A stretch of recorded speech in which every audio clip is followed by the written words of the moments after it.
Hey there, this is Rob Heppell, and what I want to talk to you today about is kind of the different changes in digital marketing as it applies to funeral homes and cremation providers. And we've got this infographic that you can download and take a look at, but let me just go through the various areas to explain kind of what the changes have been and how we can help you. And actually, you can get more done with less money, so it actually save you some money. So what what we'll do first is just we want to be found. We also want to convey that trust, and then with that trust being conveyed, then we want to be the chosen establishment. And we're going to kind of walk through these steps here. Just to let you know, as you probably know already, is that families today they have way more options and ways to find a funeral home than just on Google search. Google search is still important, but there's other paths that families can take. So when we're looking here at the various paths, we do have Google Ads, and the nice thing about Google Ads is that you have the ability to really target exactly what people are searching for, and then with your ads and how you've bid on those keywords, how the keywords have been filtered, and by using, which is really important, using negative keywords to not come up for certain searches really preserves your budget. But the problem is that Google has continually refined their program, and they're making it a lot harder to manage it. They'd rather you just say, here, give us this amount of money and we'll look after everything for you.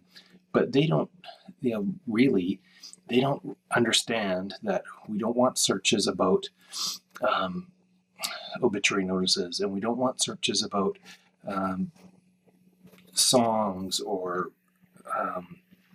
poems to be read at services, or we don't want anything to do with like pet cremation or dog cremation or cat cremation, unless you have that specific service. But generally speaking, for the human side of the business, we want to exclude all that.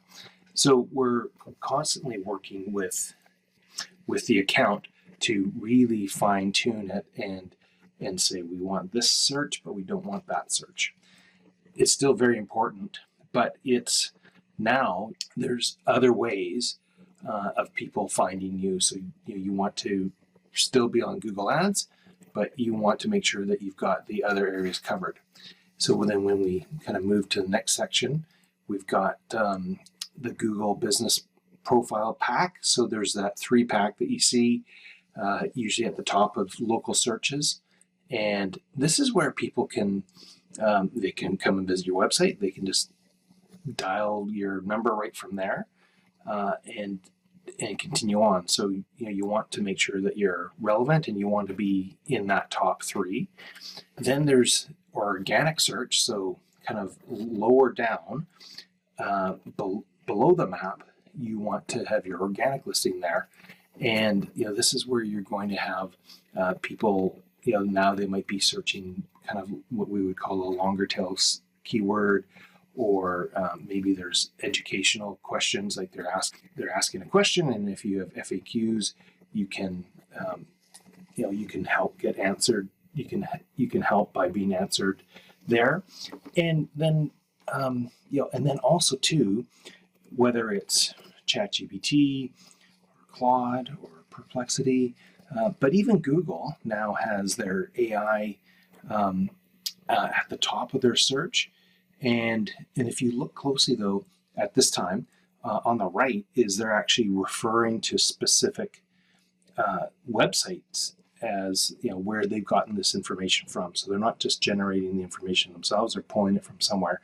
And so it's important to have you having the opportunity of being one of those providers of that source material. And then too, we want to make sure that people after people do their searches, they might be doing their kind of their exploratory, their education in a few searches, and then they might make up their mind, and then they might then search directly for the brand. And so you want to make sure that you're standing up well for your brand. Again, having like a Google Ads brand search, because that search is going to be a lot less, like 25%, or even 90, or even like 10% of what the actual cost would be. We're trying to take all of those into account, but what we're finding is we don't need to spend as much money to Google in their Google Ads. And so if you have a Google Ads budget of $2,000, we can really tighten that maybe down to $1,000, and you can then use that savings to cover some of these other costs, so that you're covering this multi-channel strategy. Now, in the beginning with Google Ads, it was a lot simpler, and people would search Google, they click on the Google Ads, they go to the website, and hopefully they find the funeral home.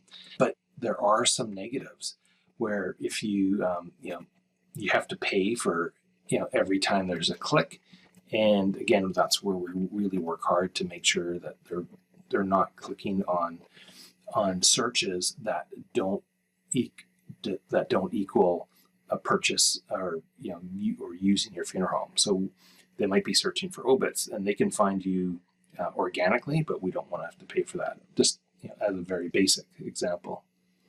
The other thing with Google Ads is if you stop paying, if you stop altogether, then everything disappears. So it's truly an expense versus creating an asset. And if you're only focusing on Google Ads, you're missing other channels that people might be looking out for you. So when we kind of look at it, what else is available besides Google Ads? We have your local SEO, there's your reputation management, and then also, as we talked about, there's the AI and the organic visibility when you're on the search engine results page after someone searched for you.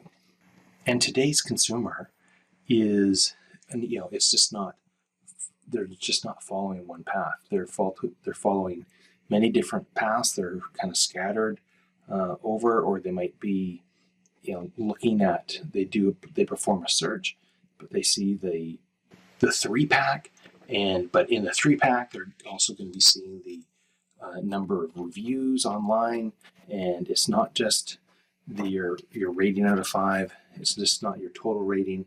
It is those two, but it's also then the number of current or newer reviews compared to older reviews.